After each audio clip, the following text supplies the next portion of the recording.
Hi everyone, and welcome back to my devlog. If you're new here, I post weekly videos logging the progress of the new third-person looter-shooter mobile game I'm developing, so consider subscribing to follow along.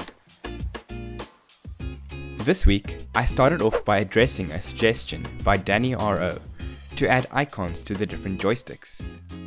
This ended up looking great, and so I decided to further improve the joysticks by adding a progress mechanic to show the cooldown time left after firing a weapon.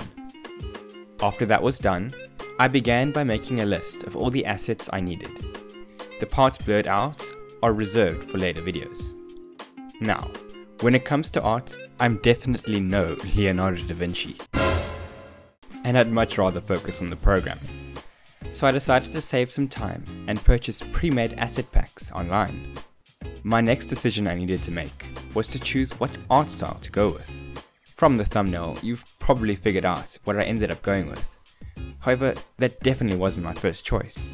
I had originally decided to take inspiration for the art style from one of my favorite games of all time, Ratchet & Clank. The banner for this game was in fact made with this art style in mind.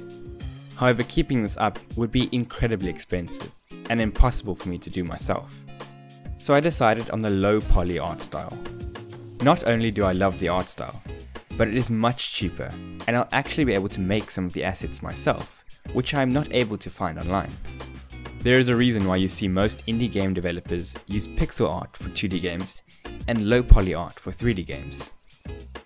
Now that I was done with that, I was ready to start finding all of the assets online. After getting the player into the game, who, by the way, will be fully customizable, I moved on to adding weapons. This was a cumbersome task because I had to ensure each weapon prefab was correctly set up to work with the systems I had programmed. Something I hadn't accounted for yet was that the left hand of the player should always be used to hold up the barrel of the gun, and this changed for weapons of different sizes.